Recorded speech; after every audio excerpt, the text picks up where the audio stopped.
The African savanna runs on a delicate, ancient pact. It's a balance written not in stone, but in tooth and claw.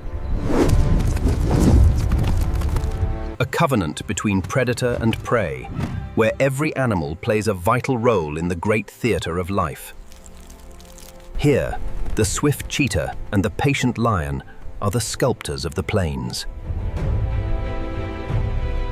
They ensure the vitality of this vast kingdom through the necessary, brutal act of the hunt. The great herds of herbivores convert the sun's energy into life, and in turn, they feed the carnivores who keep their numbers in check. It's a system perfected over millennia, a cycle that maintains the health of the entire ecosystem. A lioness provides for her cubs.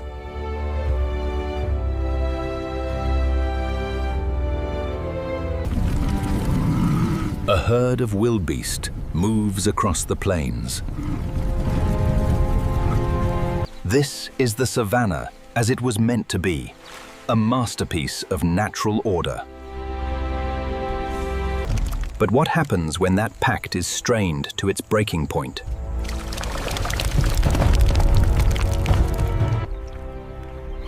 When the ancient rules are shattered by a force that respects no territory, no king? What happens when the hunters, driven by desperation, turn on other hunters? This is the story of how the savanna's fragile peace can implode. This is the story of what happens when the predator becomes the enemy, sparking a conflict that can threaten the entire ecosystem.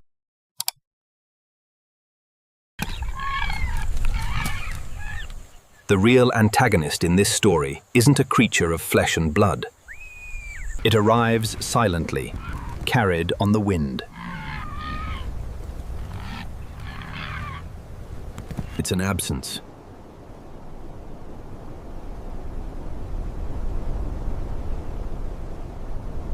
An emptiness.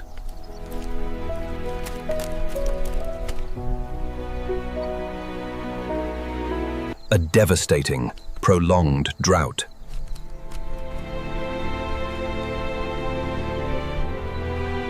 The once lush grasslands, the heart of the savanna's prosperity, turn brittle and brown. The rivers shrink into muddy trickles.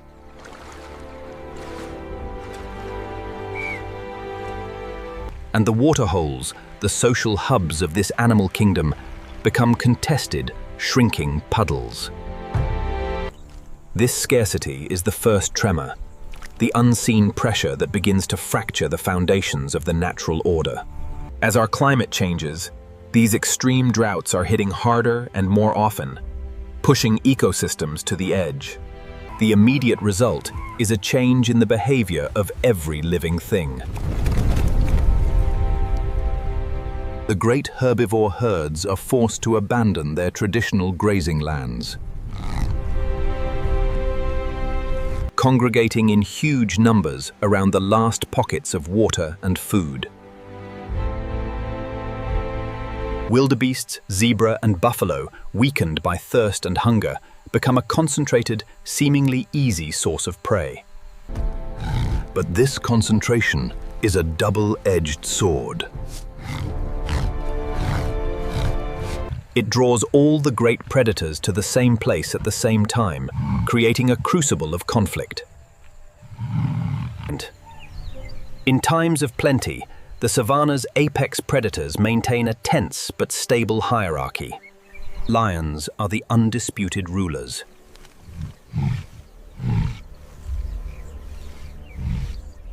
Spotted hyenas, with their formidable numbers, are their primary challengers.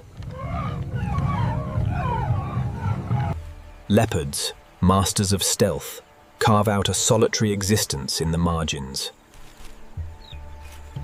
And African wild dogs, marvels of cooperation, rely on speed and strategy. But this balance depends on having enough space and resources to go around.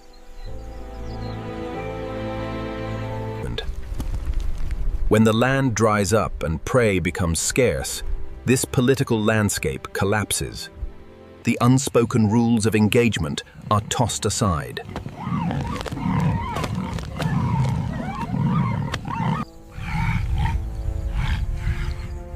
Staying out of each other's way is no longer an option. Every meal is now a battle, not just against the prey, but against every other carnivore in sight.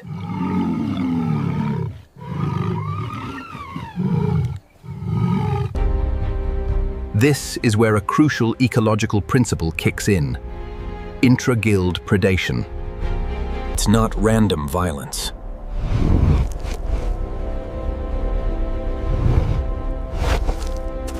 It's what happens when one predator starts hunting another predator that competes for the same limited resources.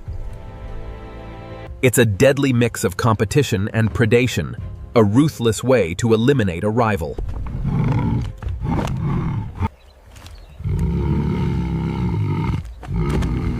A leopard killed by a lion isn't just a casualty. It's the removal of a competitor for the last impala.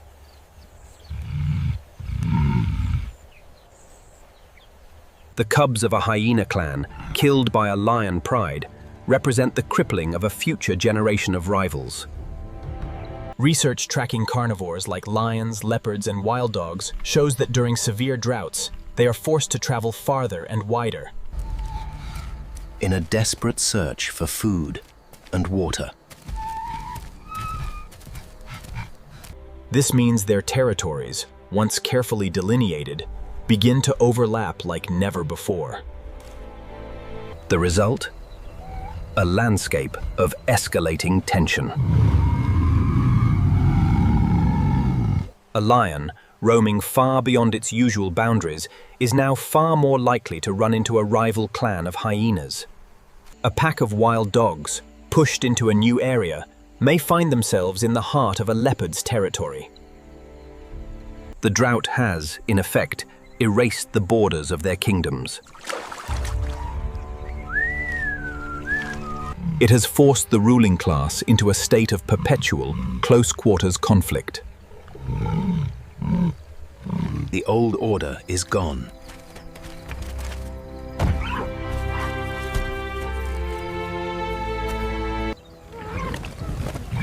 Every carcass is a flashpoint.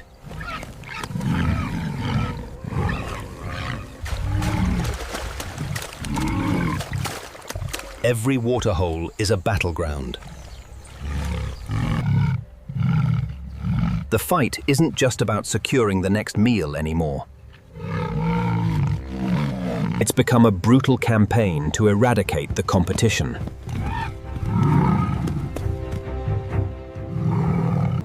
The predator has become the enemy.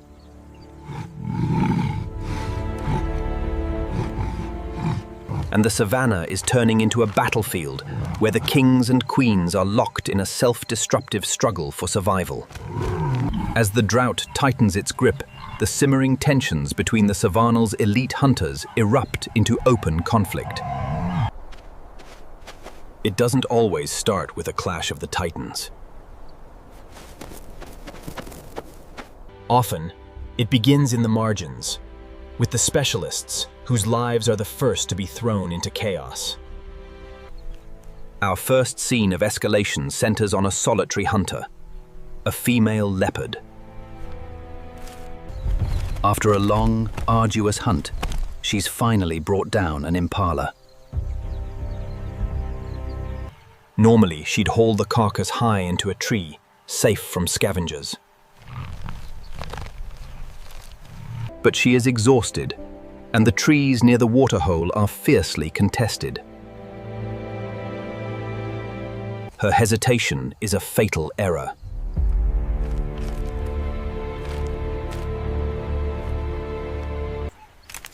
From the scrub, a spotted hyena emerges, then another and another. They are a small clan, but their hunger makes them bold.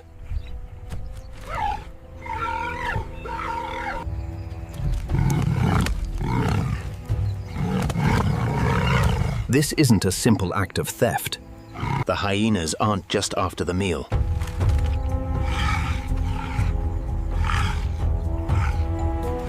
They see the leopard herself as a competitor who must be removed.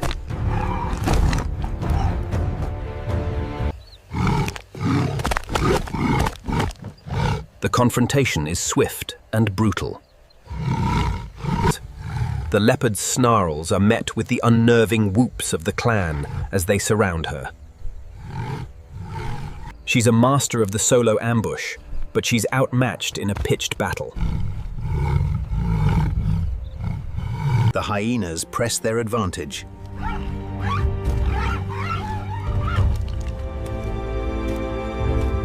Their goal isn't just to drive her from her kill, but to injure her. In this harsh new world, a wounded competitor is one less mouth to feed. This encounter shows just how much the power dynamic has shifted. The solitary specialists, once secure, are now dangerously vulnerable. The conflict escalates, drawing in another of the Savanna's great dynasties, the African wild dogs. These aren't brutish thugs. They are highly intelligent, strategic hunters. Their pack has just run down a young wildebeest.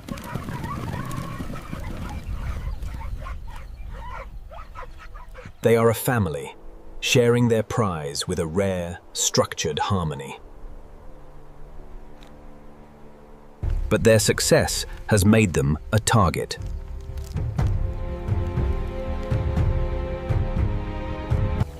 Across the plain, a pair of young male lions has been watching. In normal times, they might just steal the kill.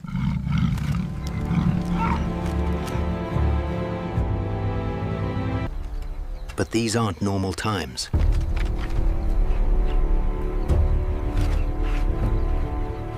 The presence of such efficient hunters is a direct challenge.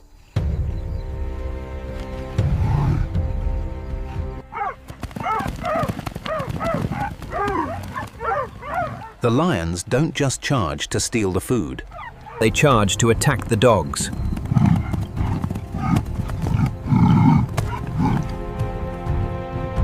The pack scatters.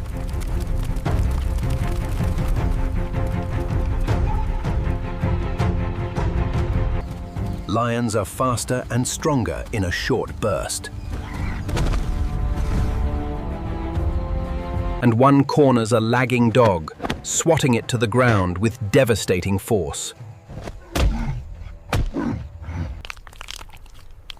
This is a stark example of the intense competition between lions and wild dogs. In fact, lions are a primary cause of wild dog mortality. Wild dogs have evolved to avoid lions, often denning in dense thickets. But the drought has forced them into the open, making them tragically visible. For a lion, killing a wild dog is an opportunistic way to eliminate a highly effective rival. A rival that's depleting the same limited prey.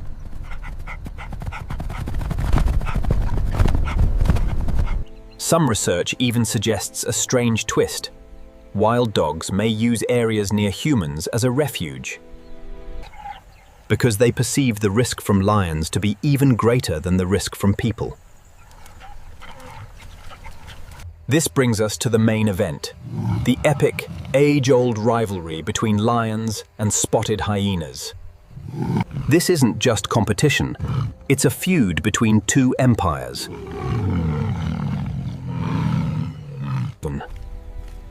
On one side, the lion pride, a society built around a core of related females, defended by powerful male coalitions that fight for tenure.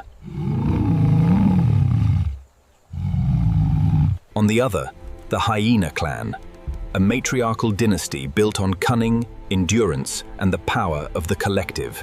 led by a formidable alpha female.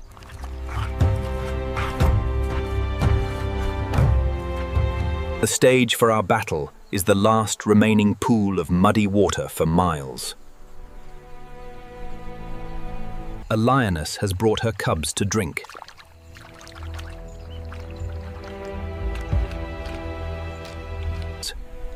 But this territory is also claimed by a powerful hyena clan.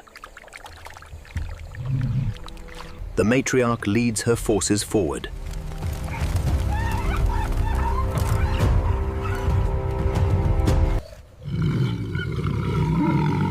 The initial confrontation is a war of intimidation.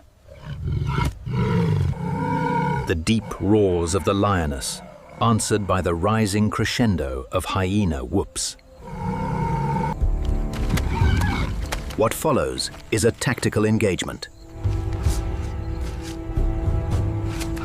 The hyenas, greater in number, try to surround the lioness and isolate her from her cubs. She is a formidable fighter, but she can't be everywhere at once. The hyenas are relentless, darting in with quick, powerful bites.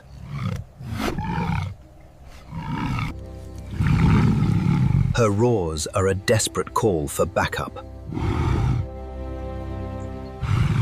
And soon, the pride's dominant male arrives. His charge momentarily scatters the hyenas. But the matriarch rallies her clan.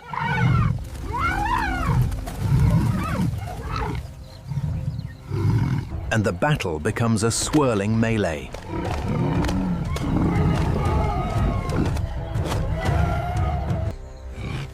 In these brutal confrontations, the most vulnerable are always the targets. Both lions and hyenas are known to kill each other's young.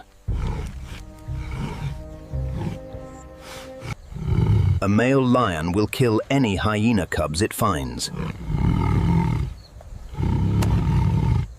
A mob of hyenas will show no mercy to a lion cub left alone. This is the darkest side of this conflict, the systematic extermination of the enemy's future. By killing the young, each side strikes a devastating blow to the other's lineage. The drought has intensified these encounters.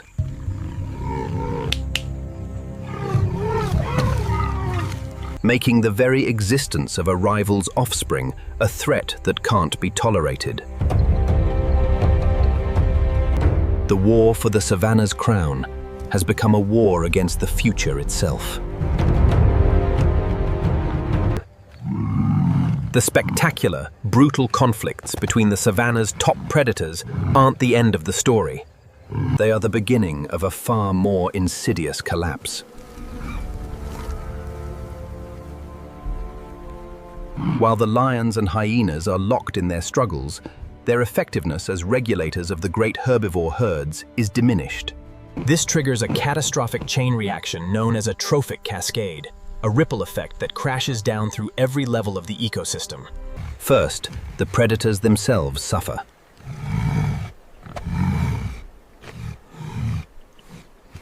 They are injured, exhausted, and territorially displaced. A lion pride that has just fought a hyena clan may be too wounded to coordinate a hunt. A pack of wild dogs, decimated by a lion attack, can no longer hunt effectively. As a result, the constant, regulating pressure of predation on the great herbivore herds is slightly relaxed. At the same time, a more subtle shift is happening. This is called mesopredator-redator release. Mesopredators are the mid-sized carnivores, jackals, caracals, servals. In a healthy ecosystem, Their numbers are kept in check by the apex predators. But with the lions and hyenas distracted by infighting and their populations disrupted by human pressures, these smaller predators are freed from their oppressors. Their populations can begin to grow, putting unbearable pressure on the lower tiers of the food web. The fawns of smaller antelope disappear.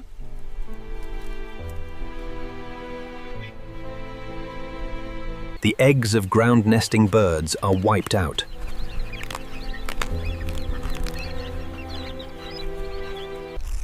The ecosystem's lower strata are thrown into chaos. While this happens, the large herbivores, already stressed by the drought, are changing their behavior and the landscape itself. It's not that their populations are booming. The drought is too severe for that. Instead, without the constant ecology of fear to keep them moving, the weakened herds linger in the few remaining areas with food and water. Their relentless grazing strips these patches of land bare, transforming them into dust bowls. This overgrazing leads to soil erosion.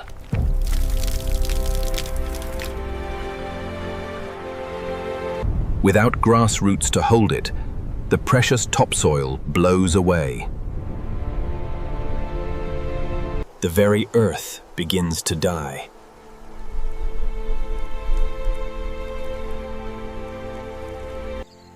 A fascinating study from Gorongosa National Park in Mozambique shows this process in action.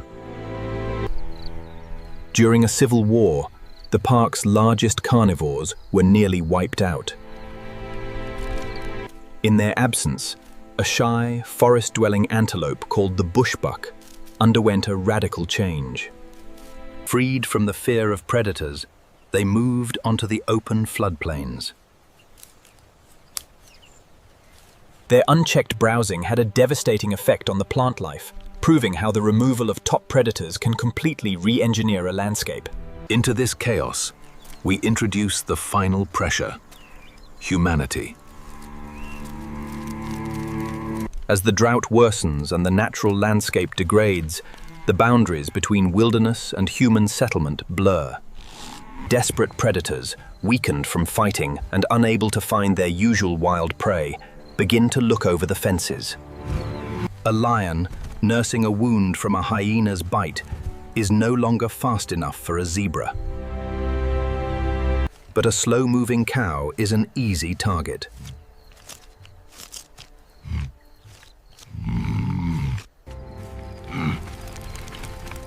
This is the flashpoint of human-wildlife conflict. For pastoralists, livestock are their entire livelihood. The loss of even one cow can be ruinous. So when a predator attacks, the response is often swift and lethal. In Kenya, several lions have been killed by herders in retaliation for lost livestock.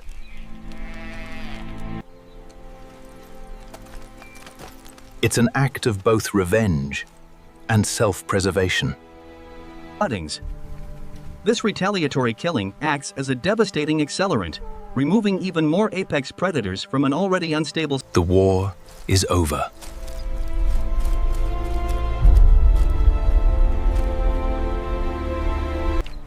Not because there's a winner, but because the kingdom has started to crumble.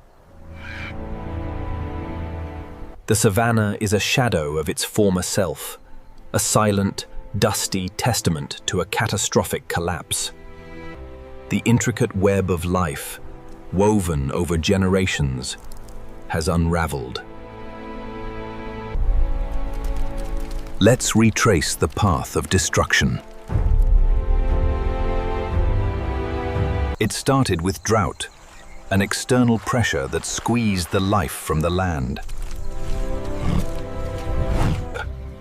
This scarcity ignited the flames of intraguild predation, turning predators against one another. Their distraction and infighting led to a trophic cascade. The great herbivore herds, though weakened by drought, changed their behavior, concentrating and overgrazing small areas into dust. This degradation, coupled with their own desperation, drove the remaining predators into conflict with humans. The retaliatory killings were often the final blow.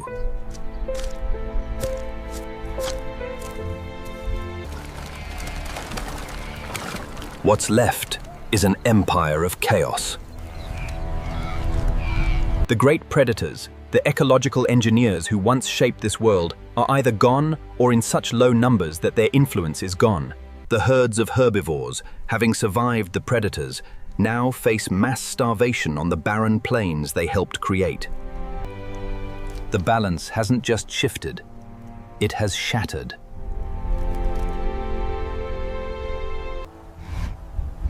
The crown the predators fought for now rests on a kingdom of dust. Is there any hope on this desolate horizon? Can a broken kingdom be rebuilt? The answer is uncertain.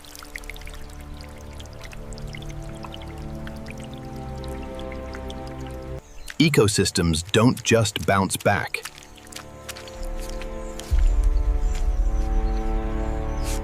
Recovery is slow, and the system may never return to its former state. Yet, across Africa, there are glimmers of a new understanding. Conservation is shifting from simple protection toward active coexistence. Programs are helping communities protect their livestock with better corrals, reducing the reason for retaliatory killings. Compensation schemes are being tested, turning locals into partners in conservation. The goal is to create a buffer, a space where both humans and wildlife can survive by addressing the root causes of the conflict. In the end, the story of the Savanna's collapse is a sobering parable. It reveals the profound fragility of even the most robust natural systems. It shows that in the ruthless politics of the wild, the ultimate war is for a world in balance. When the rulers at the top turn on each other, they sow the seeds of their own destruction, leaving behind a broken and silent kingdom. The struggle for the Savanna's future is a stark reminder that every piece of the puzzle matters,